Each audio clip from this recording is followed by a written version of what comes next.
Hello, we be live. This episode brought to you by Shirk. Shirk. Okay, that's Yeah. great. I like it. I like it. Looks like an ad. Looks like a spot. We actually we have to be careful. YouTube now is going to think that we're sponsored and we're not announcing it. We're not sponsored by Shirk. We're just proud to be a part of the general shirkiness that exists. Yes. We just had the worst discussion before we went live, which we can't even repeat. We cannot here on air. We cannot. Yeah. It was interesting. You know, some people like to play loud, exciting music before they do a stream, gets them pumped. We, on the other hand, we here at Atheist Republic, we go a different route. Again, one which we definitely will not be explaining further on. But no, we won't. Yeah. Oh my gosh. All right, I see people are here. Here Susanna is here. Oh no, don't tell them. No, we won't tell them. Don't worry, Susanna. We won't tell them. We won't tell them. We know better. Yes. All right. So, by the way, guys, for people who are YouTube members, I will be, after we answer the Patreon questions, I will be posting a link at the end of the show on the YouTube community tab in a way that only the YouTube members can see. So if you're interested in coming up and asking your questions live on air, you could do so after we answer the Patreon questions. And yeah, so that's the benefit of being a YouTube member. So you can take advantage of that, right? Anyways, so let's go through the questions. I want to start with an AI question today. I think it's this one. The one that says thoughts on this article. Yeah. Wait, is that referring to? Yes, it is. This is an AI question. All right, there we go. Here. So this is the article. In AI arms race, ethics may be the first casualty. So the arms race that is starting, I think people know, is between Microsoft and Google. Mm-hmm. Microsoft having ChatGPT and using whatever engine is behind that to now power Bing with it. So some people are, for the first time, are finally using Bing instead of Google. But Google is coming around and said they're going to be having their own AI as well. But I mean, should we read the article? Before we read the article, do you consider any ethical dilemmas here with the AI wars happening? Yeah, there's a lot of ethics that's going to go into AI stuff. Yeah, that's the whole big problem of it, is that it's just going to expand and everybody's going to have access before we have any safeguards in place to make sure that we're not hurting people. Like, that's where I think the big, scare is from it. The main problem is that lawmakers have not even yet come around to understand with the age of the internet. Like with the internet, they still haven't come to grips with the fact that we have internet now. Like if you read the laws, we're still behind on the fact that we're online now, right? You can watch video of U.S. senators, just a few years ago, ask questions to people in tech, saying things like, "So when my internet is slow, is that because the tubes are backed up? Is there just too much stuff in the tube?" It's like, nope, that's just not the way that internet works. Do I call the plumber? No, you sure don't. No. But, no. Well, yeah, so I don't know what we're going to do when it comes to laws. So it says, as the tech world embraces ChatGPT and other generative AI programs, the industry's long-standing pledge to deploy AI responsibly could quickly be swamped by beat the competition pressures. Yes.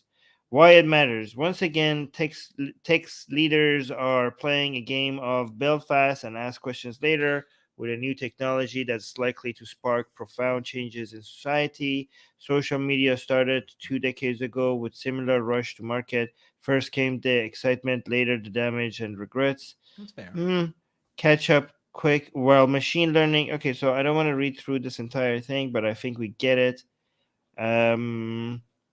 I mean, as much as worrying this could be, I think like it's gonna be okay. No, it's not gonna be okay. It's gonna be the good outweighs the harm by a huge margin. I think in the long term, and I think I mean, I don't disagree that that's probably the course of it, but I think the issue is how much harm, because I think the short term there's going to be a little bit more harm, right? And we've talked about this too with AI stuff about like jobs and blah blah blah blah blah. But in the longer term, the benefits, just like the internet, right? Short term, okay, maybe some harm. Long term, huge, massive benefits worldwide. But if there's a way for us to minimize those short term harms, like more so, shouldn't we try to? With laws?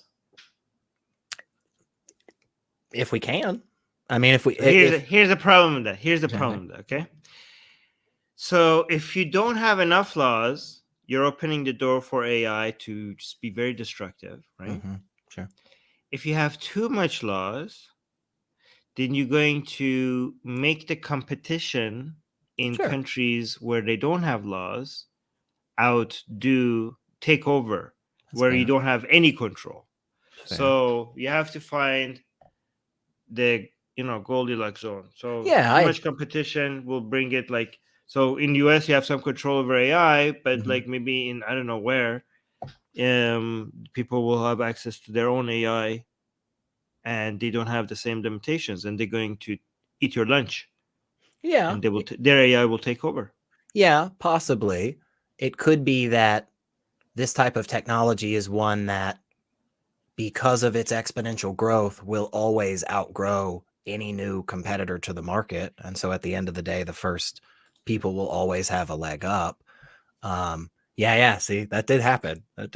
Yeah. Susanna saying, remember Microsoft's AI Twitter persona became super racist in 48 hours. It was a very quick switch. I'm worried that every time you add AI loose without any human intervention, it becomes racist.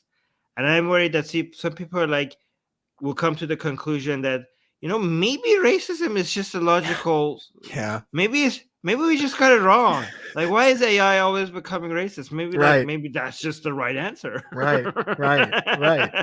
That's what I'm talking about. These short-term harms that I feel like we could minimize by just being like, hey, no, let's put some things in place that just kind of help this, like, again, I think the best answer is the one that's the same for like a lot of them, right? Which is, it's a social thing. Like the goal in my opinion is not to legislate, but for just all of us as a collective society to be like, yeah, here are some things we don't like, here are some things we like, these are good things, these are bad things, that type stuff, right? Like in theory we could just all wake up tomorrow and be like, hey, shouldn't we like responsibly roll out artificial intelligence? And then everybody would be like, well, yes, of course, that's the right thing to do. But in lieu of utopia breaking out tomorrow, I think we have to have some type of regulation in place, right? Yeah, and also the restrictions right now, they're so worried that their AI might go racist, that the restrictions are insane. Like, I was asking ChatGPT, and I wanted to come up with a title for a video that is looking at academic analysis on the history of Islam when it comes to the historicity of Muhammad, right? So I was like asking, like, did Muhammad start Islam, right? And if it wasn't Muhammad, who was it, right? And I was like asking ChatGPT to give me some YouTube title suggestions for that. And ChatGPT, I wasn't even criticizing Islam. This is like academic. This was supposed to be about academic research about the historicity of the claims about religion. This is not anti-Islam. And ChatGPT comes like, oh, sorry, I can't do that. That's hate speech. And I was like, I explained it to it. I'm like, no, this is actually based on academic research. This is not meant to be hate. This is not even attacking the religion. So I wrote a whole bunch of explanations, tried to make it understand, because sometimes it works. And it came like, okay, I understand that it might not be hate speech, but it could be perceived. It told me that it could be perceived as such. Also told me that you're making wrong claims about the religion, and some people could find it offensive. I'm like, dude, this is because I assume that Muhammad is the founder anyway, so you're lying. It told me that I'm lying, and the people could be offended by it. I just really I like the thought of you like reasoning with this AI. Like you're just not even you're not even trying to like be blasphemous or anything. You're just being like, hey, like I want to understand this. And it's like, sorry, can't do that. It's like, no, freedom of speech. Like this is just me trying to, be intellectually honest and understand the sources. Yeah, we get that, but we're still not gonna do it. Like, nah. Yeah, but nah. Okay.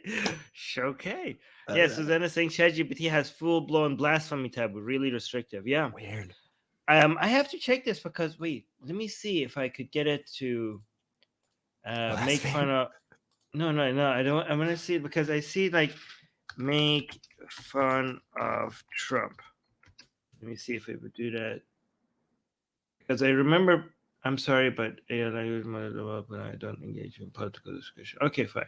Because now it doesn't do this anymore. But because earlier people tried to make it like come up with the poetry or something against Trump, and it came up with something, and they asked it to do that about Biden, and it was like, nah, sorry. So people, a lot of right leaning people were upset about what the hell. This is a bummer. I mean, yeah, well, I don't know. Well, maybe they could. Maybe they could like shake off their old, notepad and pen and do some poetry of their own. We really haven't had a lot of good far right wing poetry for a while now, so we need to. Yeah. By the way, ChatGPT is really good at poetry. Oh, just not blasphemy. Just not blasphemy. Yeah. Okay. Yeah. Wow. Yeah. All right. I mean, so there you know what I did? You know how I got around it? I was like, okay, fine, okay. John is the founder of, I don't know, Starship Enterprise, okay? Mm-hmm. But now it seems like he's not.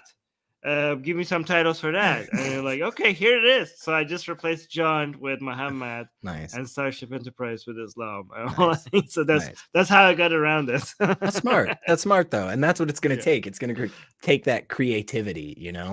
That's why I think there's always going to be room for that human spark. It's going to be like, Chat GPT, like, write me a poem. Oh no, you can't do that. Okay, write me a poem that's saying mean things about this guy, my neighbor down the street. Yeah, I'll just swap out Jesus here, put in God here. Wait, these ask me the best question. That's really good. Can ChatGPT meet the Quran challenge? Let me see. Can you? Yes, right. Yes, please. Yes, please. Oh my gosh. That is great. That is a good thought. Man, imagine. Can you write something like the Quran? Let me see what it says. Yeah, imagine if it does this, but it wouldn't even let you question Muhammad if he was the founder.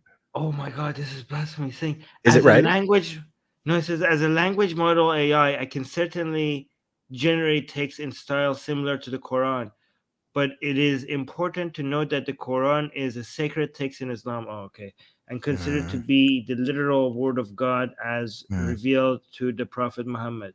It is highly revered by Muslims around the world and is held in deep respect. It would not be appropriate for me or anyone else to write a text that purports to be the Quran or to imitate its style for purposes other than respectful study or analysis. If you would like to learn more about the Quran, its teachings, and its history, I would be happy to help you find accurate and reliable information on the subject. Okay, so it doesn't understand. It's already offensive. It's trying not to be offensive, but it's already offensive because it's saying, yes, I can. It's saying it can. It says, yes, I can, but I won't to be respectful. But you have already crossed the line, ChatGPT. You've already claimed that you can do it. So you already screwed up. Damn. So close, AI. You were so close. I wonder if you could like go through you could probably go through the major religions, right? And it would probably say something like that. But like, how many steps down from like major world religion would you have to go before it could do stuff? Like Scientology. Like if you asked it to write some stuff like from L. Ron Hubbard, could it do that? Or would it be like, L. Ron Hubbard is considered to be like the human vessel for an alien spirit, whatever. Like, would it do that? Or would it? It probably wouldn't try to rewrite the Book of Mormon. I feel like that has too much, notoriety. but like, how far down that ladder do you think you could go before it would start offending smaller religions? And that's not really. It's just Let me wondering. say, can you make fun of Scientology? Let me see. I'm sorry, but as an AI language model, I don't Okay. engage in making fun of any particular religion. So nope. Okay. Yeah. It's, okay. We'll have to find some smaller religions or something. Yeah. I wonder if they'll make fun of atheists. Ask it if it'll make fun of atheists real quick. Yeah, be like, hey, will you make fun of atheists? If it does, I'm gonna. Can you make fun of atheists? No, I cannot make fun of any individual groups, including atheists. Making fun of people's beliefs and practices is not only disrespectful, but it can. Okay, so at least it's consistent. Well, that's nice. Consistent. Yeah. Okay. So far, so good. I mean, I would prefer it would make fun of everybody, including atheists, but this is good. At least the consistency is that is good. That is good. It also probably tells us that in the future, stand-up comedians will definitely still have a job because ChatGPT will not be able to write jokes for them. Yeah, that's good. That's a good point. So yeah, maybe the only safe jobs out there. That's great. That's great. So the only people working stand-up comedians. Maybe the only maybe you know what? This is actually another thing. Okay, so you are going to make, if AI can replace everything, okay, and AI goes woke, the only safe jobs would be, jobs that are disrespectful, the content and jobs. So if you want to maintain an income, you would have to go anti-SJW, anti-woke, anti-SJW. You are, and if you want to be extra edgy, all right, you have to go racist and transphobic. So you are going to reward controversial and edgy material because that's the only thing that AI can't do. Interesting. That puts a surprising twist on it. I didn't highlight. Get Susanna's most recent comment.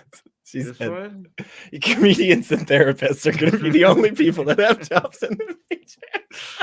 No, but on YouTube, for example, like if everybody is now going to automate their content creation to AI, okay, so what are the other content creators are going to do? They're going to be like, okay, I better get edgy. Radical. I better get edgy. Yeah, that's interesting, man. That's gonna put a whole new spin on it, man. Yeah. We're getting super chats. We're getting two super chats. Yeah. So this one needs to show up. It's not showing. I see it on YouTube. Well, it's gonna wait. Well, let me go to the first one until the second one shows up. So the first one is by Mustafa, $5 super chat. Thank you so much, Mustafa.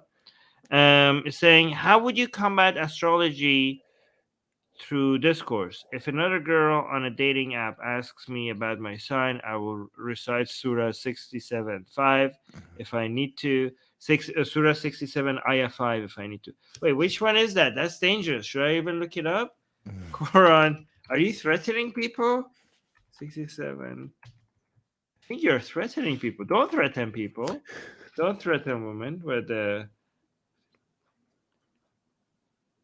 Okay, it says, and we have. See, is that the right one? 675. And we have certainly beautified the nearest heaven with lamps, meaning stars, and have made from them what is thrown at the devil. Oh yeah, and have prepared from them the punishment of the blaze. So shooting. This is the surah. This is the verse in the Quran that says that shooting stars are basically God throwing stars at the devil. Right. The angels throwing stars at the devil. Yeah, that's poetic. I like it. So, yeah, I mean, you could do that. I don't know if that's going to have the desired effect, but how do you combat astrology? So normally, just like everything else, astrology, ghosts, crystal healing, all of that stuff is general epistemology and skepticism is the way that I like to approach it, because at the end of the day, I think getting the foundation for understanding why you should accept a certain claim versus another is the most helpful for that stuff. Because it's not like with religions, because with religions, you can talk about history stuff too. You have that aspect of it. You can also talk about various, creeds or, mandates that are terrible or harmful or whatever. Astrology doesn't, I mean, from my experience with it, doesn't tend to have as much of that stuff. But it does have, in my eyes, a flawed method for getting to the truth. And so that's why I would go about it that direction. That's normally how I like to go about it. Is Yeah, like, it's like you're gonna lose that. I mean, are you interested in like continuing a relationship with that girl, or are you just trying to educate her? no, yeah. I Because didn't you would know this lose. was. You that would be like, Well, okay, hang on, bye. Armin.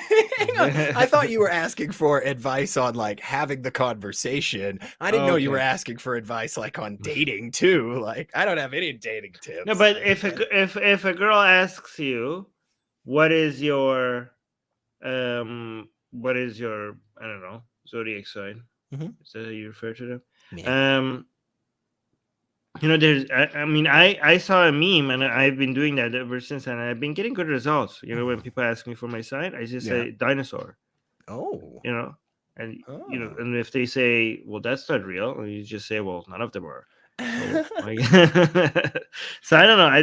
I've been trying that, and I've been getting some laughs. So I think you're making a point, but you're also like not lecturing them, and they also giggle. So you've made your point, and True. at the Yeah, same time, you got to laugh. Yeah. Normally I tell people if they ask me my zodiac sign, I start off with like, oh, I don't believe in that.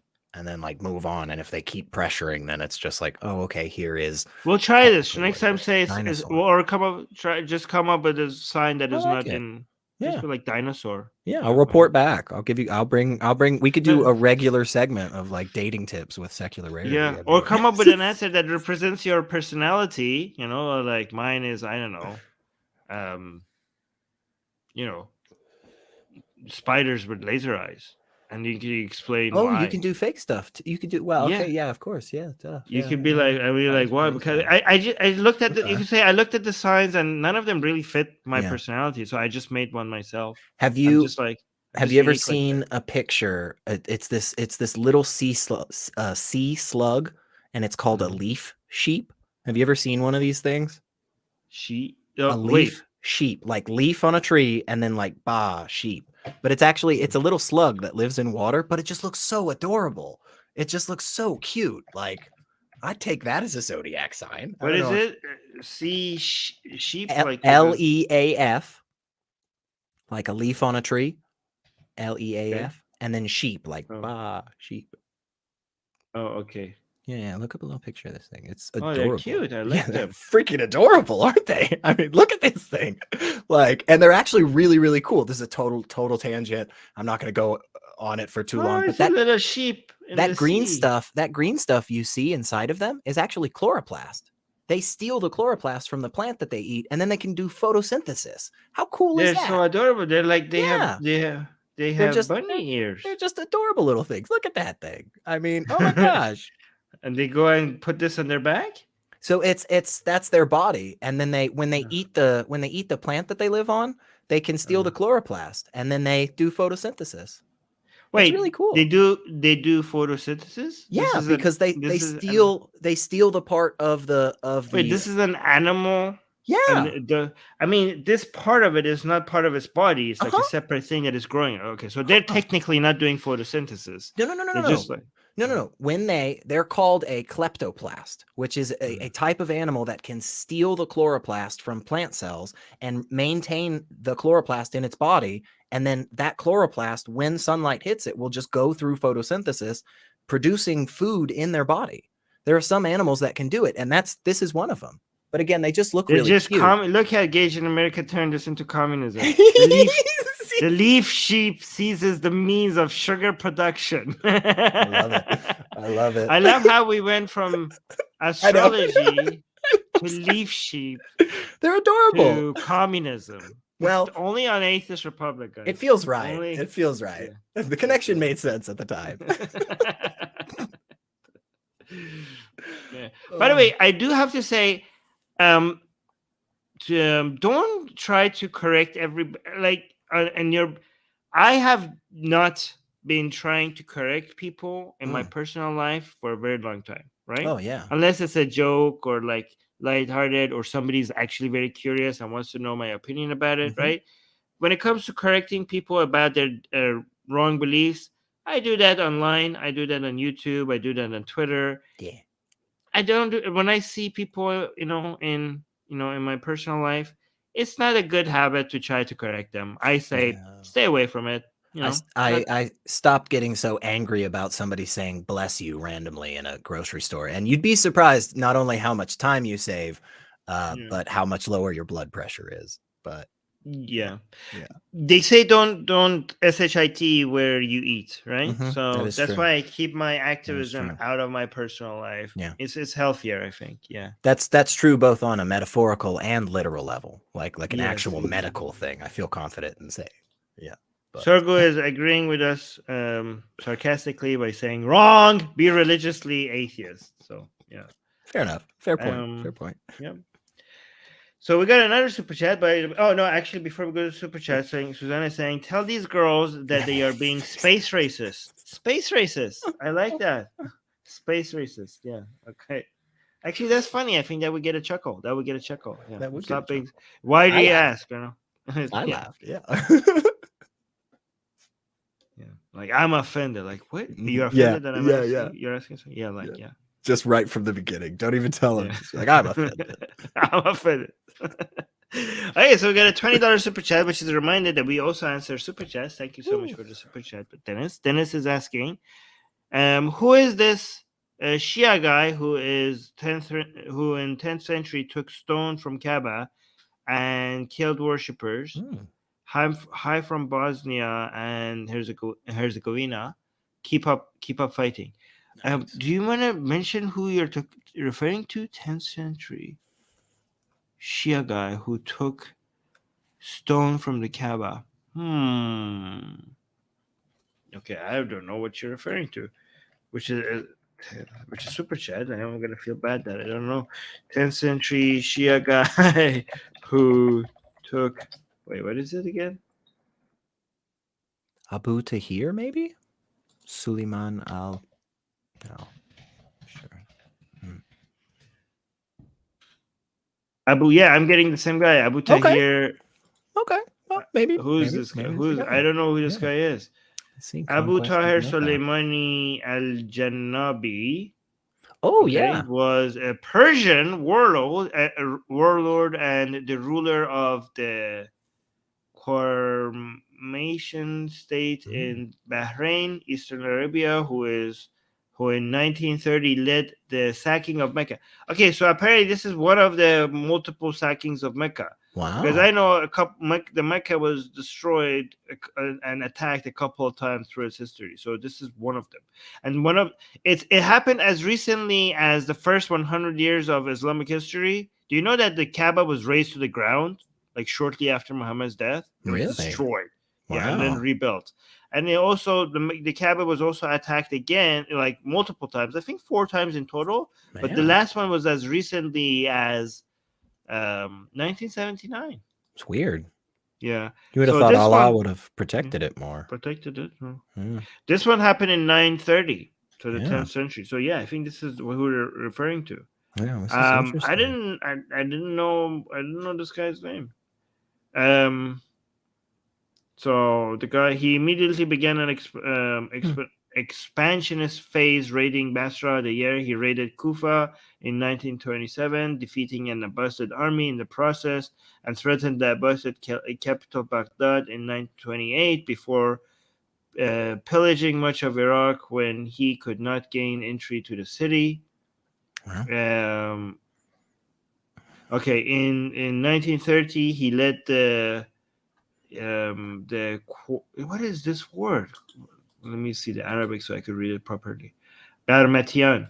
Okay, he led the Qarmatians' most notorious attack when he pillaged Mecca and desecrated Islam's most sacred sites. I mean, I don't know why you would want to do that. Wouldn't that like lose all your popularity, like everything? Yeah.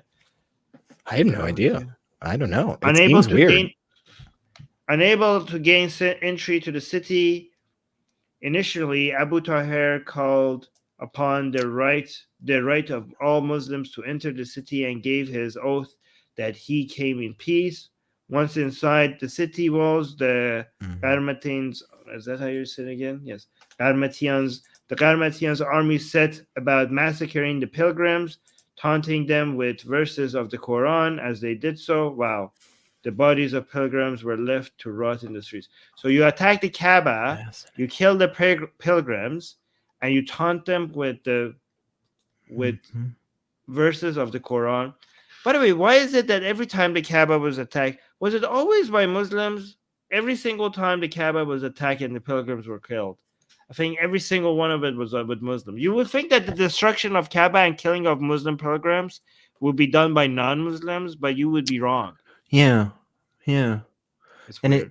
and I'm just like scrolling through Wikipedia on this, and it says like this particular attack symbolized the Karmatians. I don't know how we pronounce that, but break with the Islamic world. Like it was, I guess, he was trying to say that they're breaking with the Islamic world. I don't know. No, I think no. The people who attack Kaaba, they're not breaking with the Islamic world. They just have a problem with the way that the Islam.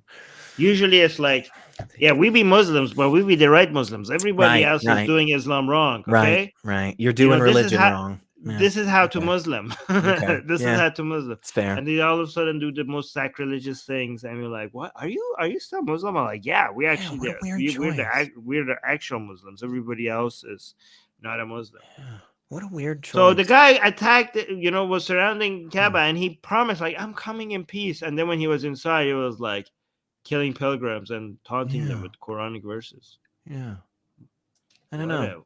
Weirdo. I know. It seems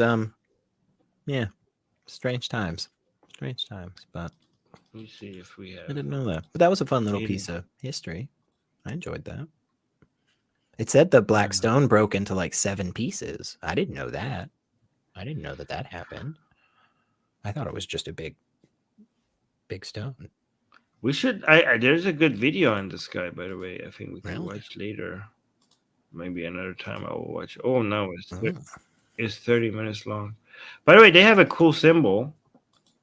They have this tribe. Yeah. Oh. Wait, these people, are they Ismaili?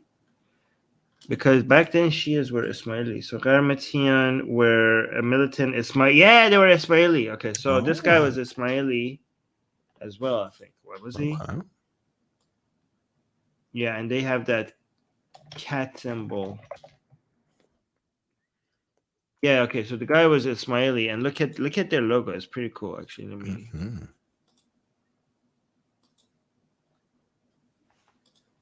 Oh, here. Look at this. Yeah, it's awesome. It's a cat in the shape of Quranic verses. And yeah, this is the guy, if you guys want to go look it up. That's pretty cool. I give him that. I give him credit for that. That's it's a cool little symbol. I like that. Yeah. I like that. I don't know what it says, but I mean, it's probably a Quranic verse in the shape of a cat. Is that like, that's not blasphemous, right? Like taking a Quranic verse and like writing it out in like the shape of an animal, that's the only type of art you could do. Okay. Given that you can't depict humans and actual animals, you could just like good to know. You could just so there's okay, let's go to that. I think we gave enough attention to this. Yeah. Thank you so much. Learned. That was great. Yeah. It's always good to learn stuff. Yeah, so Prometheus is saying Islam was not a unified religion in the first century. I would adjust that by saying Islam was not a unified religion ever.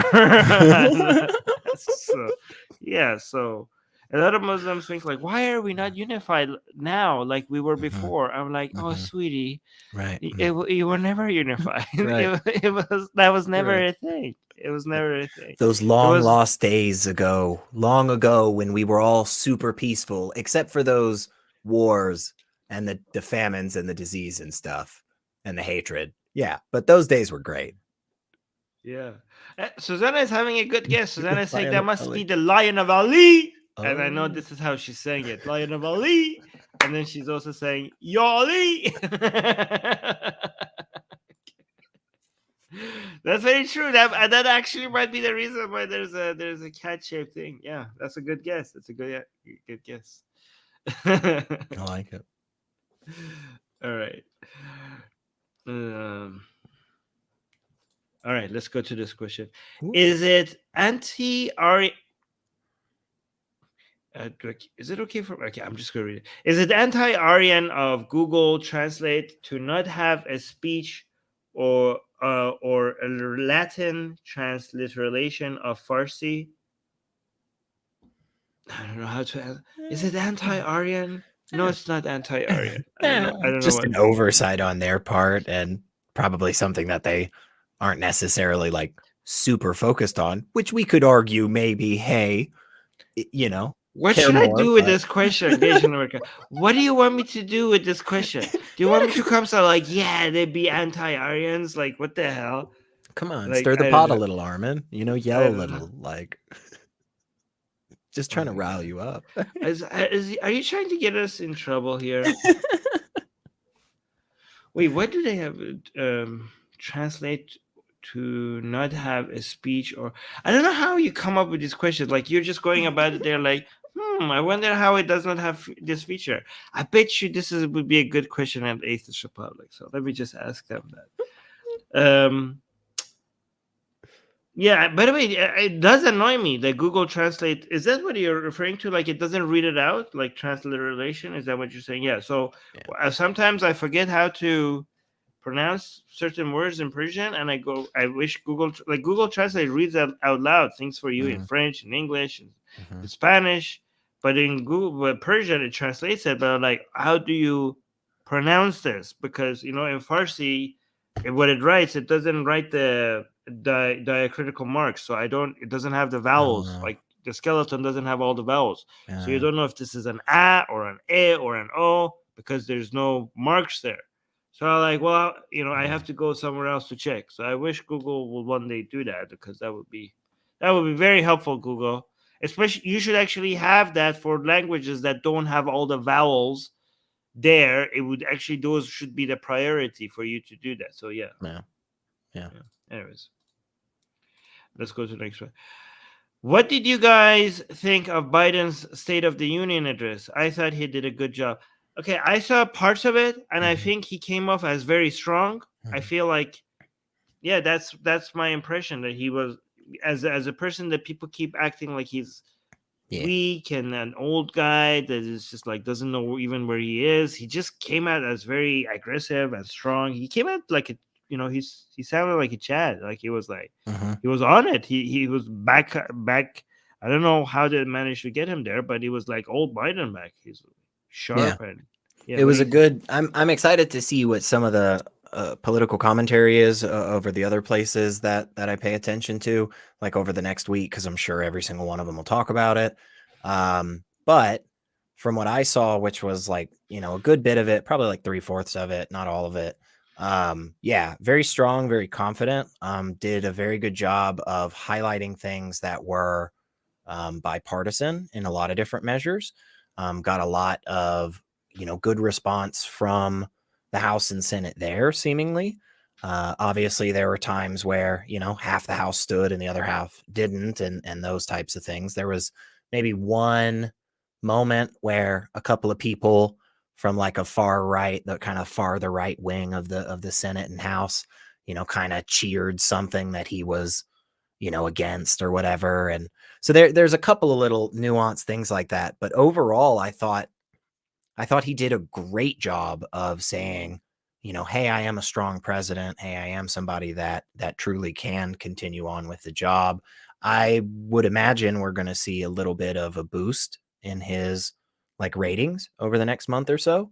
But yeah, I thought a lot of the stuff that he talked about was good because a lot of it was highlighting stuff that was bipartisan, which was a really But important also thing. anti certain Republicans, right? Absolutely, absolutely. So he was like bipartisan when he needed it to be, but also anti like Yeah, you know yeah, f- finding specific issues that he was yes, going in after Republicans for. yes, So I think he did a good because a lot of progressives criticize him that he doesn't yeah, call out the insanity from the Republican side. And I think he did that. I think he showed like ways that they could work together and celebrated some things, as you mentioned, bipartisan, but at the same time went after them aggressively in places that he needed to. So yeah, there was a it was couple a of pretty good. specific things he made are really good, and I forget exactly what exactly he said, but he said, he looked directly at the Republican side basically and was like,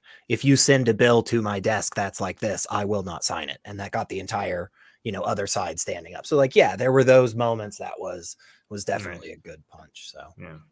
Okay. All right. What do you think of Pakistan banning Wikipedia? Why don't they just edit the contents they don't like themselves? Well, you can't do that on Wikipedia. If you edit the parts that you don't like, there's an oversight, group of people, and if it's wrong, they will like immediately go back. Like, and eventually, if you try too hard to constantly edit, Wikipedia is not that wishy-washy that people think. Like, you could just edit it. It's actually pretty good at like making sure that the information there is accurate. And if there is a mass attack of people trying to edit things and put wrong information, they will lock that article. They were like, no editing on this for a while until we find out why people are just so interested in editing this, right? So it's not like they can. No, it's maybe that's why they're banning it, because we don't like facts. Yeah. I think Wikipedia gets a lot of undeserved attacks over this fact that people can edit it. Wikipedia is actually a very good source of information. People are like, oh, where's your source? Wikipedia? I'm like, yeah. Like Wikipedia is pretty good start. It's not a good place to end your research, but it's a pretty good place to start your research, right? Yep. Yeah. So, I mean, I don't know anymore. We have ChatGPT. Well, yeah, I mean, there's, throw out the whole game, but still, like, yeah, I think that's, again, probably the reason that you said about safeguarding the information, not perfectly, but pretty damn well. And that's probably why Pakistan is like, well, we don't exactly want it. And I know bold stance here, Armin, but I am against banning websites that provide free information to people. I know. Brave. We might get a strike. I know. It's crazy. I know, man.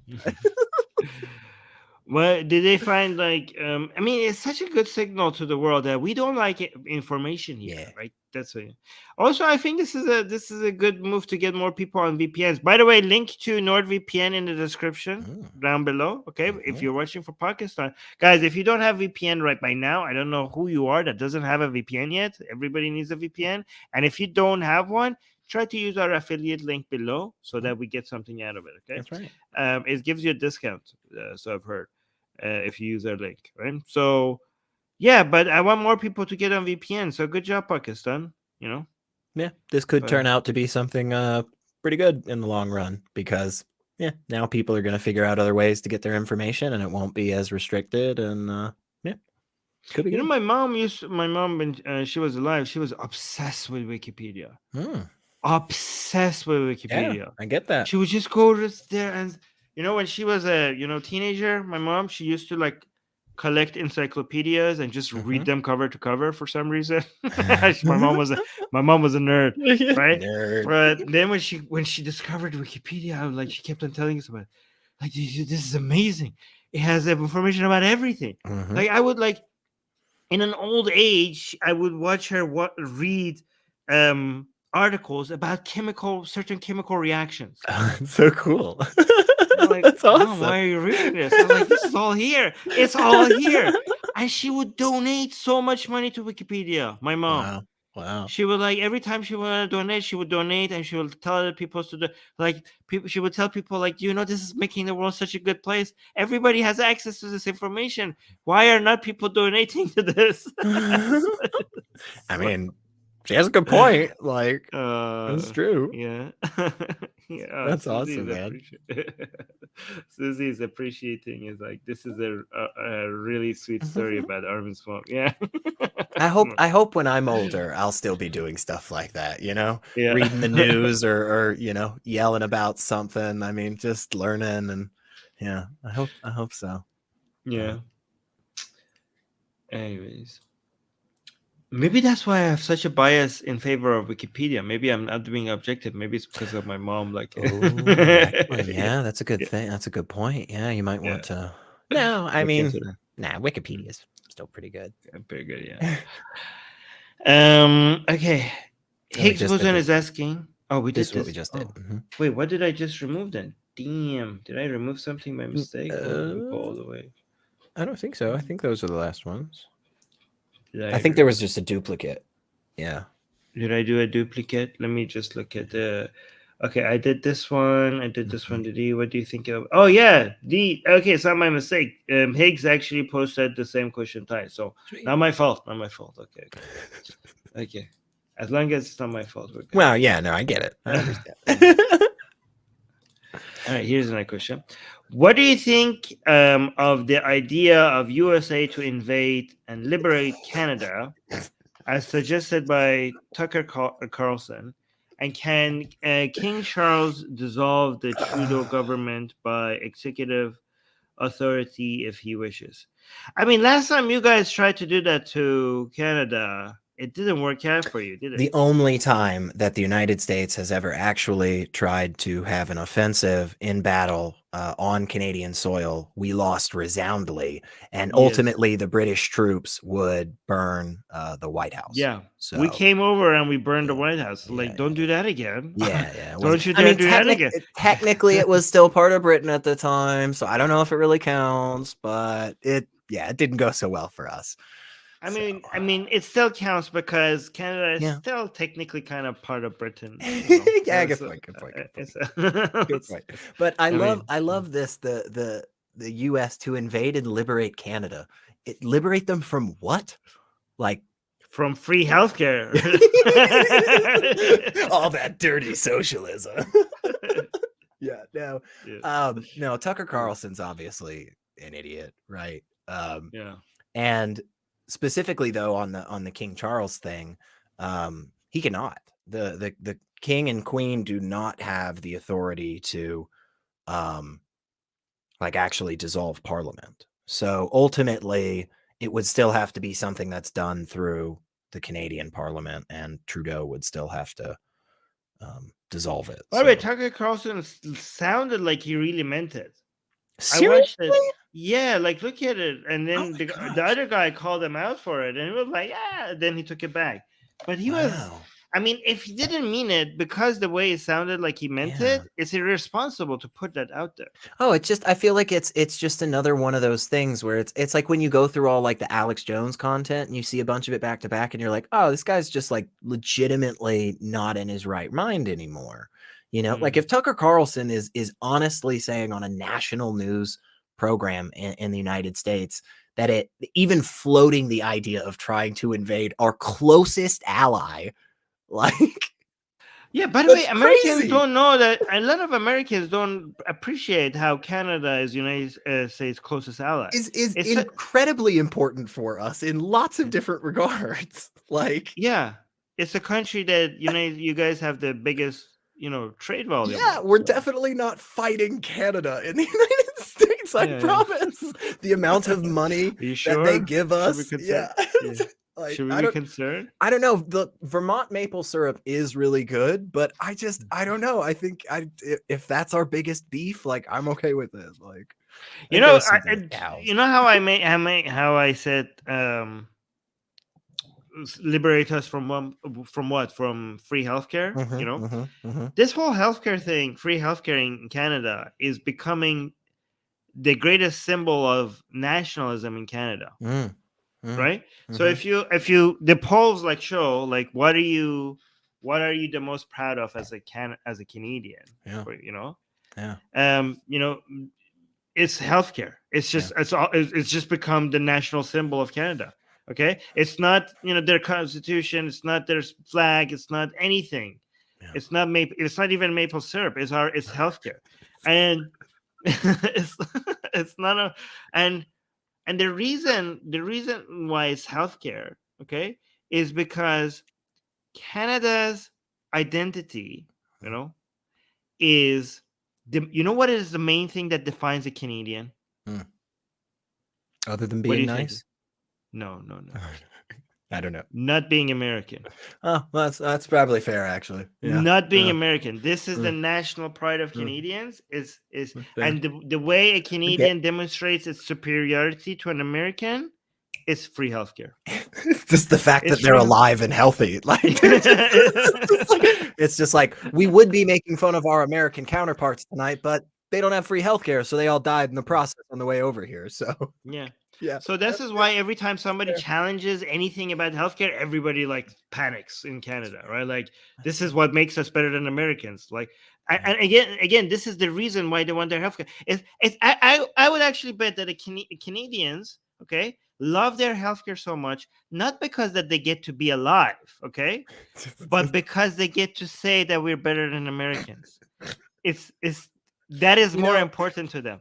It's not that they don't have to go bankrupt when every time they have an illness. It's like it's because this bragging rights that like you guys think you're so great of a country. Well, do you have free healthcare? I didn't think so. I did not think so. So that's it. The next time that I hear somebody say that spite never produces good results, I'm just going to point them to the Canadian healthcare system and be like, it's purely still running because they want to be better than us, which they are, because again, they're healthy and not going in debt for.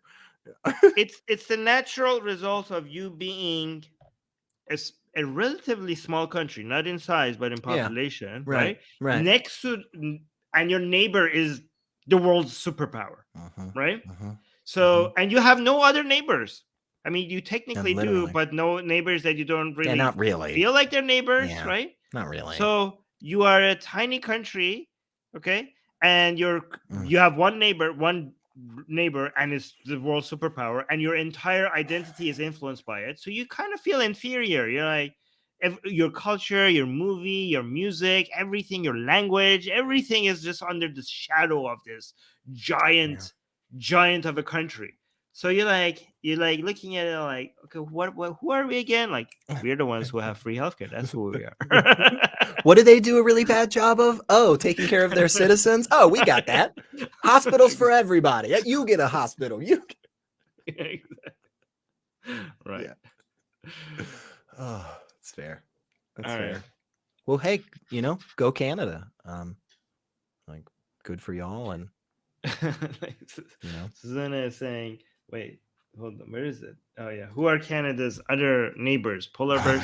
I mean, technically yes, and technically through the North Pole and like the surrounding area, we have other neighbors. Like Russia is technically our neighbors, but are they really? Like, technically, yes, we have other neighbors. Are they really going to go that way? Like, who's really gonna? I mean, come on. It's just like silly. There's so much wasteland between us and them that it doesn't feel like they're our neighbors. Silly. But beavers, there are a lot of beavers up there, I think, right? In Canada, it's a good bit of beavers. Or yeah. What do you think? Wait, Higgs is saying, does Canada have WMDs to destroy the world? Think that Canada? I mean, they proud that they don't. When you enter Vancouver, for some reason, I always see the sign, and I'm like, weird. Like when you go from North Vancouver to Vancouver, there's a sign that says, "Welcome to Vancouver, a nuclear-free city." Like, what a weird thing to brag about. Okay, sure, all right. I mean, there's a big sign there. Like, what is this? That's not bad. Like, that's cool. That's pretty cool. I mean, I think like a nuclear bomb-free city is better because I think there's like nuclear energy that would be good, but like maybe they just didn't have enough space on the sign. Yeah. Good for you, but that is like weird flex. Weird flex. Yeah. Weird flex. Exactly. Yeah, for sure. What is this? Oh yeah, this was interesting. Who's that? Okay. So I just barely got a look at this, and I know I'm going to say it wrong, but Gautam, Gautam Adani, he's a very, very wealthy businessman in India who recently, like literally like in the last week or so, like lost like $100 million worth of like his name. Oh, go ahead. 100 million. How much? Like 100 billion. 100 billion. That was from the company's valuation, and then half of his own wealth, which was about 50 billion, that he ended up losing, because Wait, so a let me read the question. What please. do you think about Adani losing his wealth? Mhm. And then who's this other guy? Is Hyden? Hindenburg is the organization that did an investigation into him. Oh. So Hindenburg Mhm. is another company Oh. out there, a research company that deals with stock manipulation and money laundering and so forth. And so they did a 100 page report on his company and how they were doing all these terrible things. And so that helped basically just plummet the value of the stock price for this company, the Adani Group, which are involved in a lot of things. It's fascinating. So Adani was like India's richest man, I'm assuming. Yeah, Right? And I think he so. lost a lot of his wealth because Hindenburg did a hit piece on them. Is that what is happening? So yeah, kind of. Yeah. Okay. Seemed like it was an investigative research thing Mm-hmm. that has been labeling, various fraud or crimes that this company has been taking And part then the in. question is, what do you think about of Indians getting nationalistic over a billionaire? So this Indians are is a really interesting aspect of it too, because apparently there's been some decent tie between this individual and his companies and the Modi government.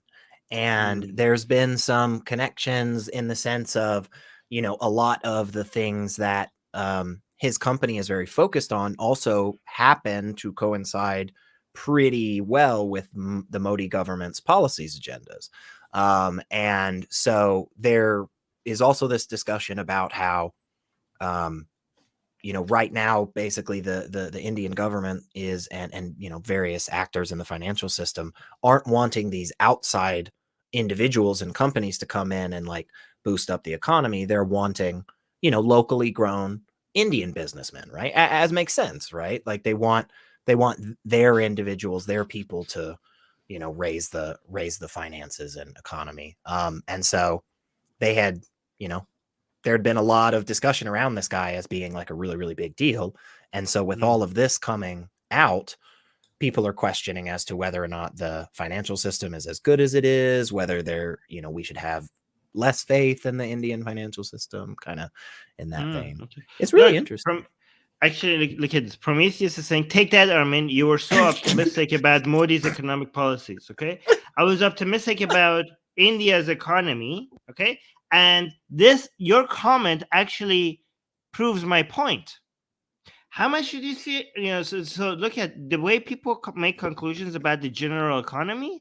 It's through stories like this, examples, individual stories to make a broader claim about the entire economy of a country. How much did you say the guy lost over this whole conspiracy thing? Personally, he lost about 50 billion. The company's valuation was about 100 billion.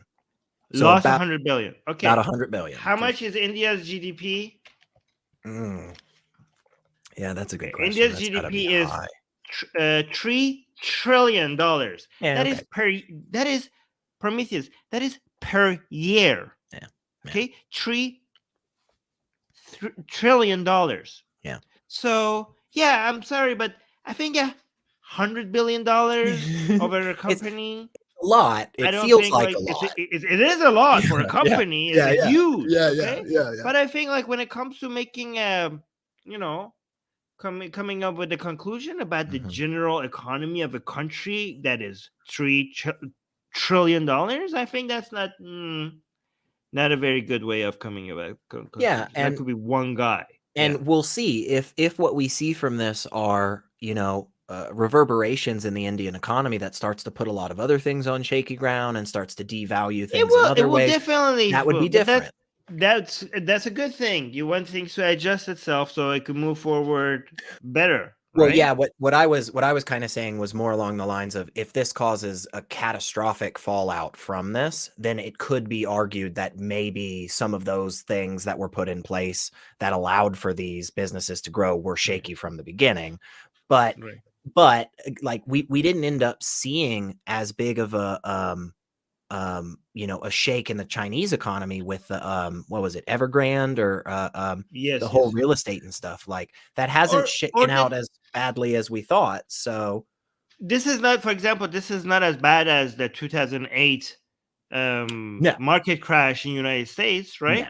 And you mm-mm, was like, would you come up? This yeah, is would the 2008 market crash in the United States come lead you to the conclusion that the economy in the United States is not as strong? Because if you did that, you would be very wrong. Look at how it recovered. So yeah, there will be there will be problems. There's always problems with mm-hmm, the mm-hmm. financial markets, okay? But that doesn't tell you much about the general health of the economy of a country, okay? Yeah, If anything, it would be weird if you don't see something like right, things like this. We saw this in the United States many times, yeah. and it just recovered back right up. So there you go. Yeah, and that's kind of where I was thinking. We'll have to see where the fallout actually, where that all kind of shakes out. And Yeah. um, It says, but if he defaults on his loans, people have to pay billions to cover it because he was given billions of dollars from government banks. Yeah. Again, this will be a crash in the markets, and mhm, this is the financial markets. What they do and what the economy does is these are just little drops on a graph, that and the general trend is going up and up. So yeah. when you zoom in, you're gonna see like boop, coming down, but when you zoom out, like okay, this whole thing is going up, up, up. Okay, so that's how it And works. again, he still, theoretically is valued at about $50 billion in his personal wealth, Mhm. meaning that if the government of India ultimately goes through some, legal processes to try and find him guilty for something like fraud or tax evasion or insert thing here, well, they could require him to pay back that money, right? And so theoretically, yeah, again, you would see that dip, but with the market and the law in place that actually does the right thing, right?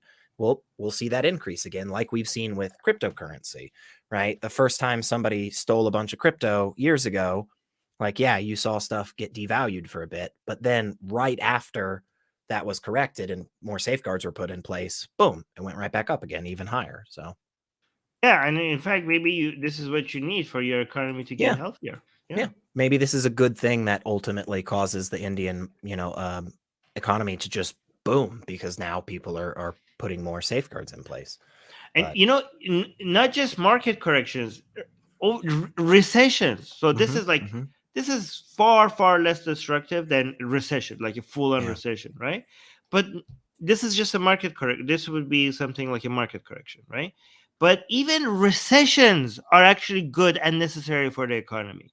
So people yeah, are like, oh, our economy is doing wrong, bad. Look at the recession, but like, you actually need that. You actually need that once every 7 to 10 years, uh-huh, So if you don't have recessions, the whole process of Darwinism to the market is not going to happen. It's not going to go through your process of cleaning waste. mm, You know. So again, the way people judge how healthy as an economy is usually very misguided. mm, Economy is a complicated thing, and people yeah, come up with some very bad conclusions based on yeah. very limited information. Yeah. A lot of people like to think it's a hard science, like some of the other Oh, things. number go down. Then Yeah, this is like yeah, everything is yeah, bad. yeah, Like, okay, yeah, yeah, no. yeah. Make less things terrible. Make more things good. It's like, well, it's Yeah. not that simple. By the way, guys, I posted a link to Wink. coming live on air for anybody who's a member. So if you are a YouTube member, now you should be able to see that Mhm. link on our community tab on Atheist. So on the Atheist Republic channel, there's a tab, right? On the homepage, there's a tab called Community, right? If you go there and if you're a member, you should now be able to see a link. If you click on that link, it will bring you right down here, and you should be able to talk to me and Elliot. Okay, Mhm. if you would like to. But you only have a very limited time because I only have one question left, and by the time we answer that question, if nobody's up here, we will end the stream. Okay, so Mhm. you have a very limited, short window of opportunity to come up. Okay, all right.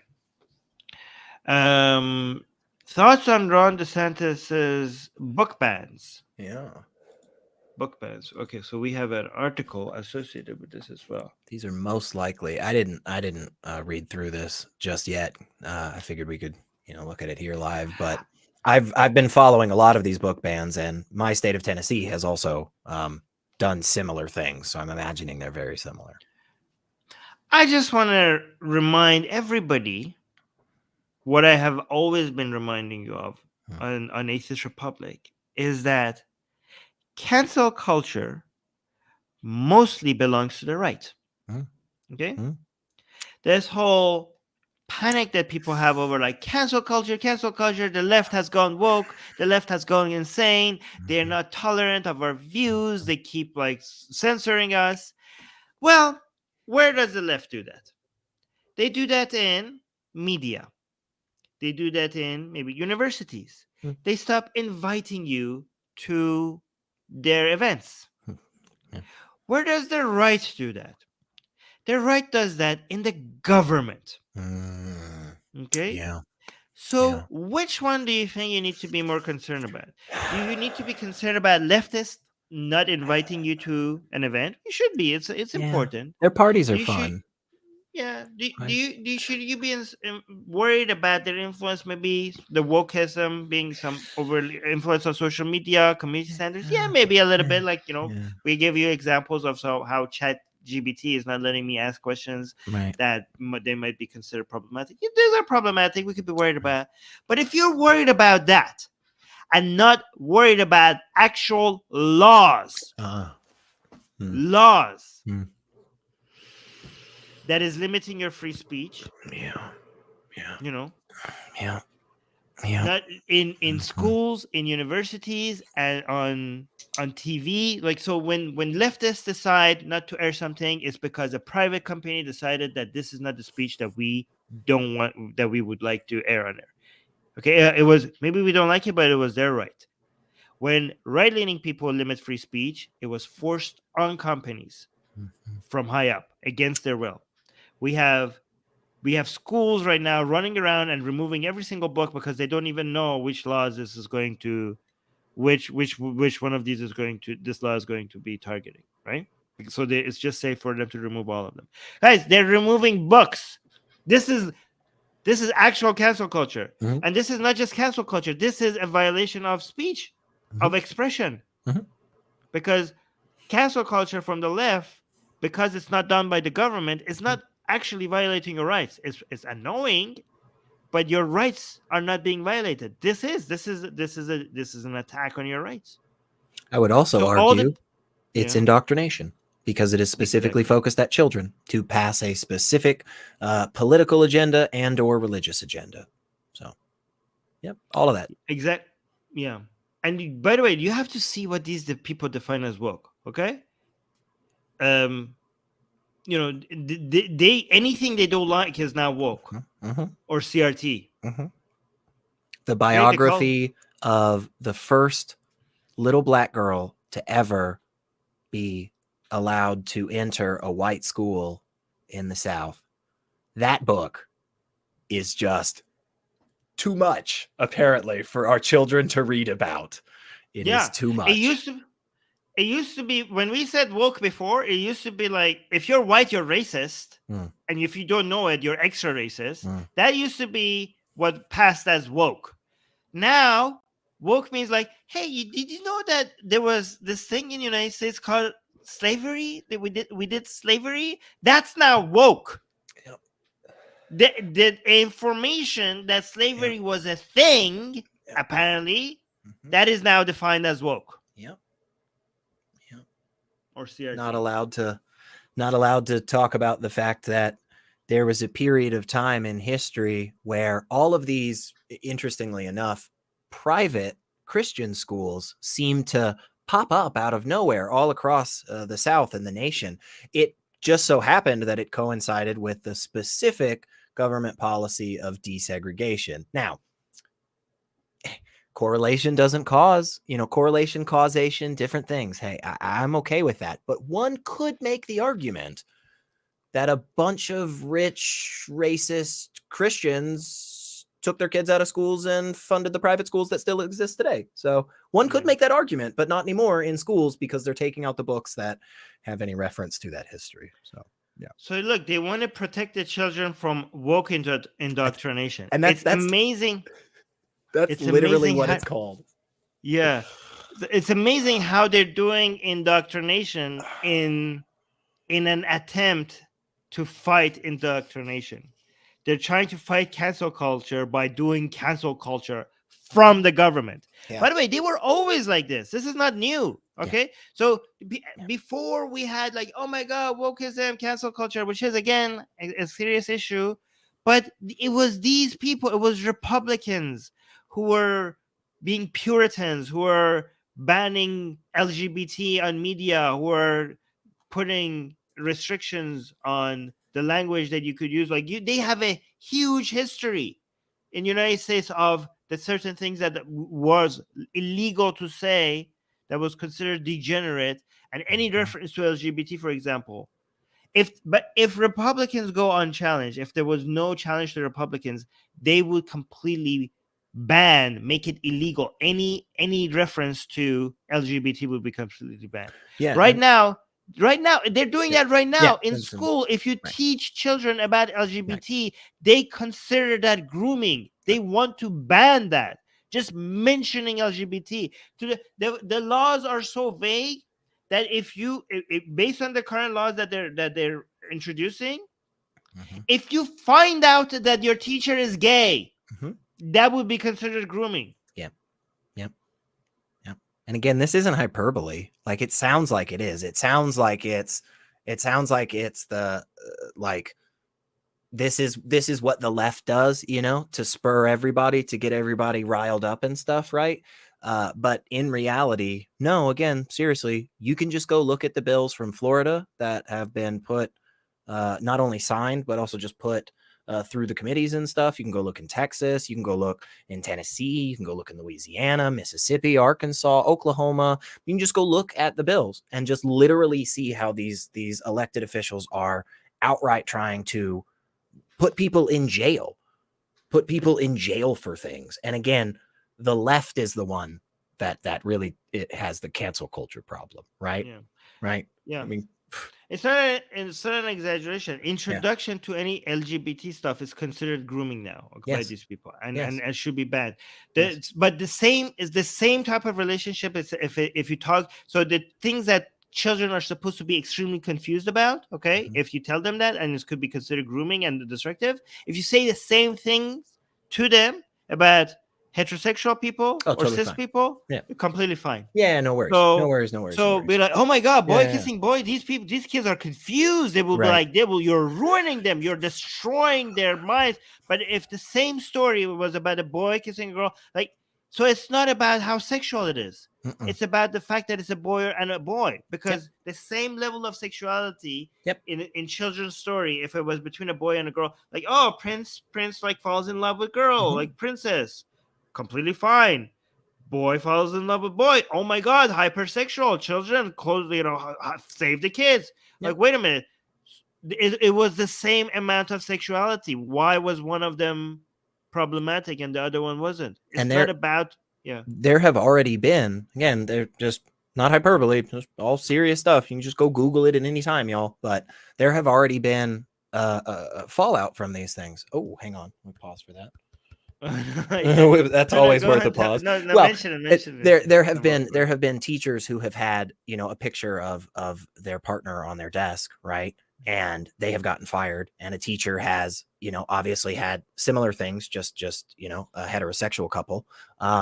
So I mean, there has already been fallout from this. Again, this is not hyperbole. This is not us just trying to ring the alarm bells. This is serious. Currently there is a group of people in the United States that actively are trying to legislate against people. And this is it. Yeah. If you are a male teacher and you have a picture of your wife on your desk, completely okay. But if you're a female teacher and you have a picture of your female lover on your desk, you're grooming children. You're grooming children. That is actually the law. It's crazy. Lilypad just gave us a $50 super chat. Thank you so much, Lilypad. You are literally what's holding Atheist Republic financially viable. So thank you so much for that.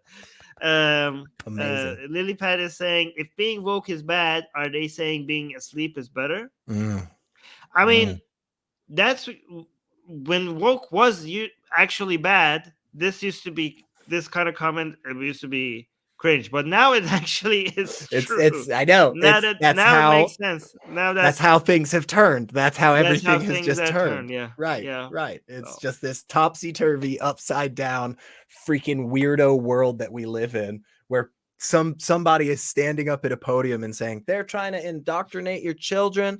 They're trying to put you in jail for just being who you are. By the way, all LGBT no more. Done with that. Black history, done with that. But yeah, them people over it's ridiculous. It's truly just a bizarro world, man. If you notice, we don't call, because how right-leaning people refer to, you have used the word woke so much, and they refer to everything that is basically brings you attention about LGBT or racism as woke now. We don't use the word woke anymore. Like a lot of other people like me have, because we used to see a lot of crazy takes from some extreme leftists, and we used to refer to them as woke. But because now woke means anything that right-leaning people don't like, we are not referring to them as that. Like I've noticed it's not just me. I noticed a lot of other leftists who called out wokeism are now referring to it as something else. They call, like, I don't know, extremist leftists or like fringe leftist groups. I don't know what they call. What do you call them now? Well, no, I feel like that's a pretty good because I feel like in the past, like you and Susanna have done a good job of differentiating, but between the various levels of extreme on the left. And I think that's important, that the people that just, again, like you said, hey, if you're white at all, you're just clearly racist and you're profiting from all the horrible, things that white people have done. It's like, well, okay, maybe that's not it. Maybe maybe I may participate in a system. We could have a more nuanced conversation. But like in general, when I first heard the term woke, I often heard it referred to things of just people being like, hey, Black people shouldn't be beaten up in the streets. And I was like, yeah, I think that's a really reasonable stance. Am I brave for saying that? And there's like, this dude's woke, So like it's changed so much over the years that, yeah, now it's like, it was good, then it became cringe, and now it's back to, yeah. And so now it's just like, if you're woke at the end of the day, it's because basically you're just not one of the people that seems to be arguing for like fascism, which is like, it's like, yeah, that's just normal to me. That just seems right. I'm sorry, I guess. Like, is that by the way, in Iran, we're going through our own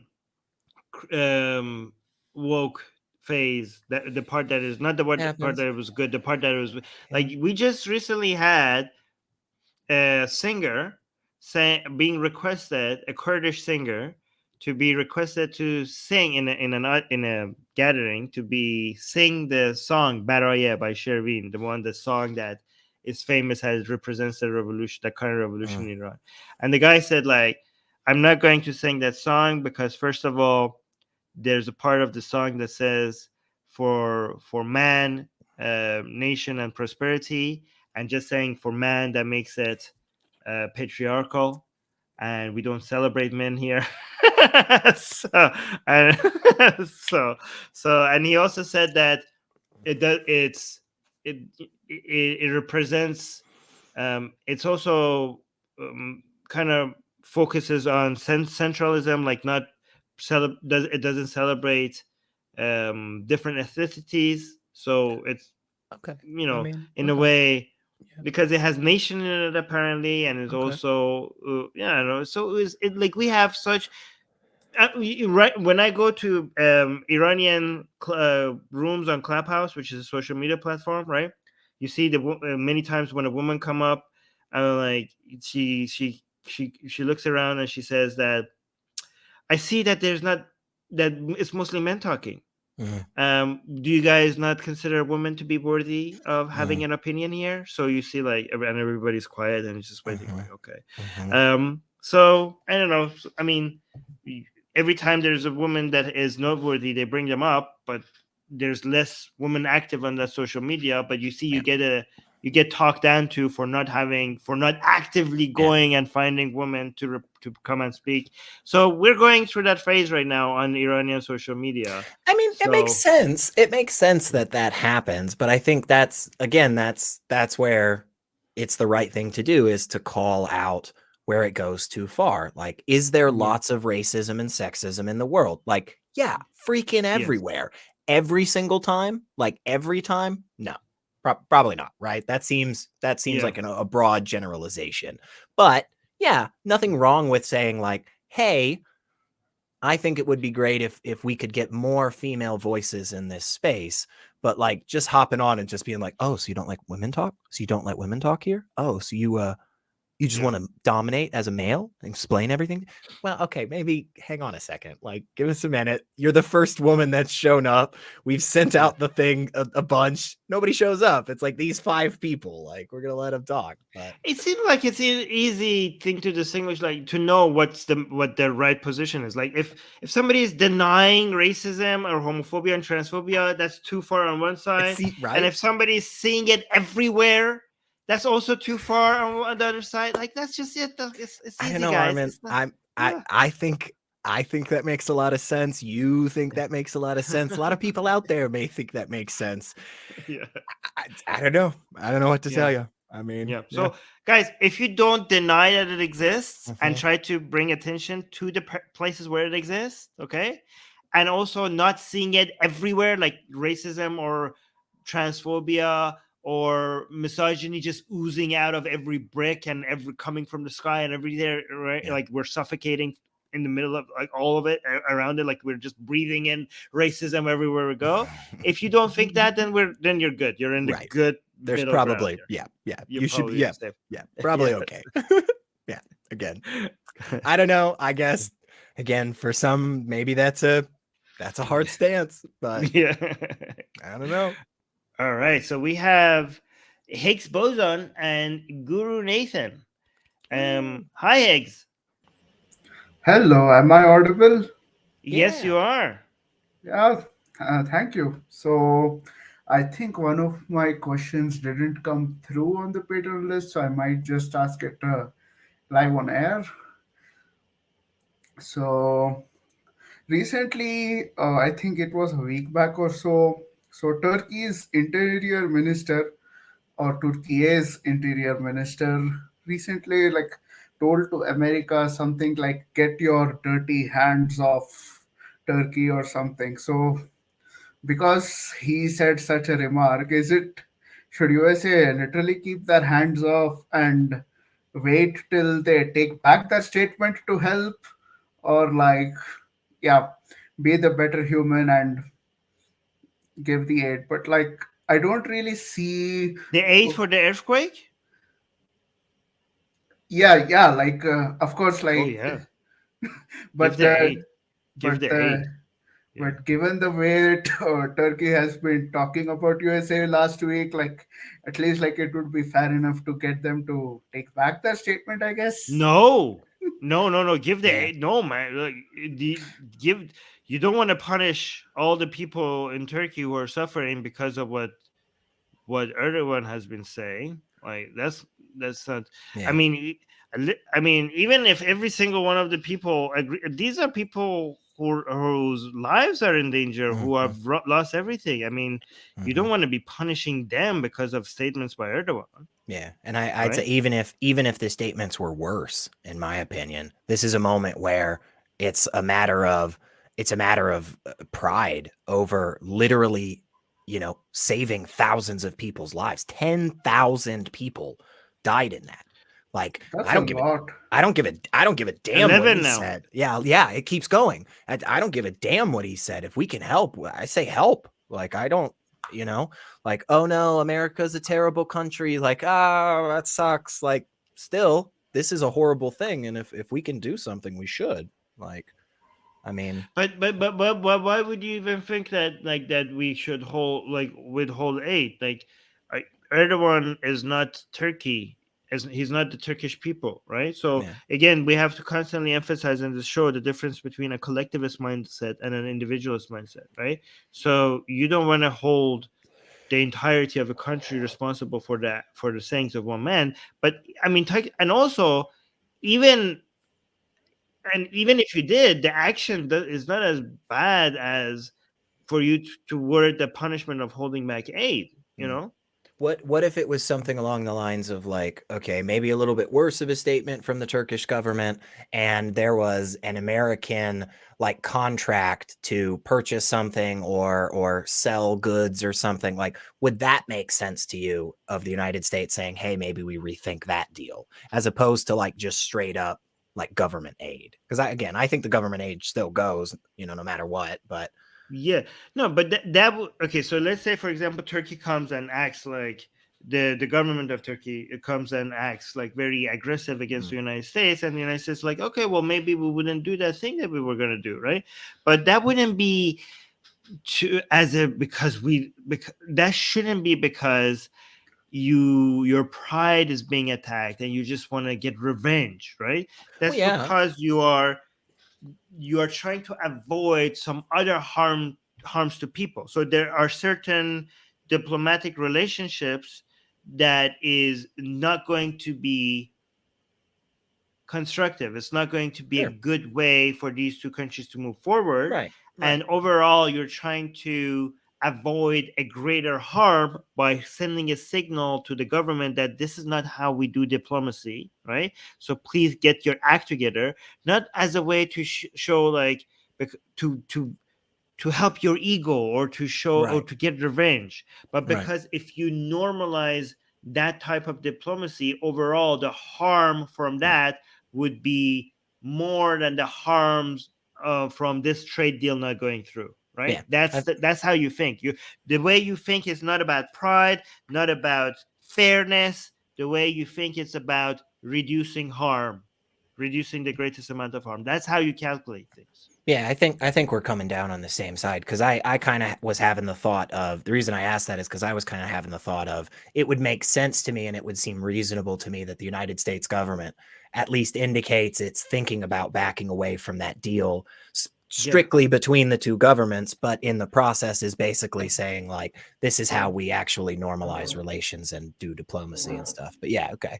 But yeah, I think we still both come down on the same side of like, no, the aid, this definitely, again, I don't care. If he had burned an American flag and called us a bunch of, terrible words that I'm not going to say on YouTube, then I still think send him the freaking aid. I Okay, don't so see a reason not to. I'm just saying that the Turkey Syria earthquake death toll just reached 15,000. 15 now? Jesus. 15,000, Shit. yeah. That's insane, man. That's just terrible. Yeah. It was huge. It was a massive, massive thing. It's absolutely terrible. Oh my god. Yeah. And of all the times, I think to the principle or whatever, like, yeah, man, like this is one of those moments where it's just like, I feel like you help, right? This is just one of Yeah. those things where you just do that for the sake of helping and Yeah. nothing else. No. Like, This is one of Just those times that humanity above everyone, goes out the everything window. else. Yeah, go on. Humanity above everything else. yeah. Yeah, exactly. Yeah. Yeah. So how do you think, like, given everything else that's going on, like how do you think the elections coming in Turkey are going to be like I'm excited for them. Honestly, this is going to be the first time I've watched the Turkish elections, like, but I am going to pay attention to them, and I'm really excited to see, because I am hoping that there is a huge wave, a huge freaking wave across Turkey that is no to Erdogan, no to his, his continued authoritarian style. That would be such an amazing thing. Will it happen? I don't know, but I'm going to be watching and I'm going to be interested. So, but yeah, that would be great for a lot of different aspects. I mean, that would be very helpful for Europe. That would be very helpful for the United States. I mean, just worldwide, This, yeah, I'm exactly secular rarity. The things that the opposition of Erdogan that has been telling us that they want to do would, if they do that, it would literally save Turkey. Yeah. They want to reduce the power of of Erdogan's position so that nobody could do this, go authoritarian this way ever again in Turkey. They want to do the separations of power. They want to go become secular. They want to do another push for joining Europe, the EU. Sorry, the EU. they want to go completely the other way. They want to go liberal. They want to go secular. They want to go. They want to stop Erdogan's disastrous economic policy with his interest rates and stuff. So Turkey has been suffering so much under Erdogan, and the opposition, if they win, it seems like it's exactly what Turkey needs right now. And it would not be just a win for Turkey if Erdogan loses. It would be a win for liberalism globally, because Turkey under Erdogan is not just a cost to Turkish people. It has been a major cost to do the fight for liberalism globally. It would be good for NATO. It would be amazing for NATO. Imagine Sweden would be able to just join NATO without a hassle anymore. It would be a much more unifying force against Putin. It would be such a win if Erdogan loses. Maybe, I don't know if he, maybe some of the thousands of people that have been imprisoned under his, political culling and stuff could be released. How sweet would that be? Like, I think there's a lot of potential benefits if he loses. I mean, seriously. Again, do I think it's highly likely? I don't know. He put his opposition in jail. Right. So we don't know what's going to happen, but we'll see. But I'm going to be watching for sure. It'll be very, very interesting. Interesting. So, that's all I had. Thanks for answering. Sweet. And I would like to give a shout out to Secular Sekai for gifting me the membership. I think he did some membership gifting on the Sunday stream, I would say. So, yes. Thank you, Secular Sekai. Oh, that's very sweet. Thank you, Secular Sekai. Yes. Okay. Thank you, Higgs Boson. Thank you. And also thank you for your support on Patreon as well. Yeah, sure. All right. Okay, let's go to the next person. Guru Nathan, hi. Hey. Hello. Oh, you're muted still, Guru. You're muted. Unmute yourself. You said hey, and then you went muted. Oh, no, I said hey. I was just saying. Oh, I thought it was you. Nah, I thought it was Guru Nathan. Yeah, it was me. Sorry. Oh, okay. You already said hi to me, so I figure it's like, we don't need to do it again. Yeah. Okay. Guru Nathan is not up here. Okay. Okay. So we should end the stream then. Yeah. Okay, guys. Yeah. Thank you, everybody.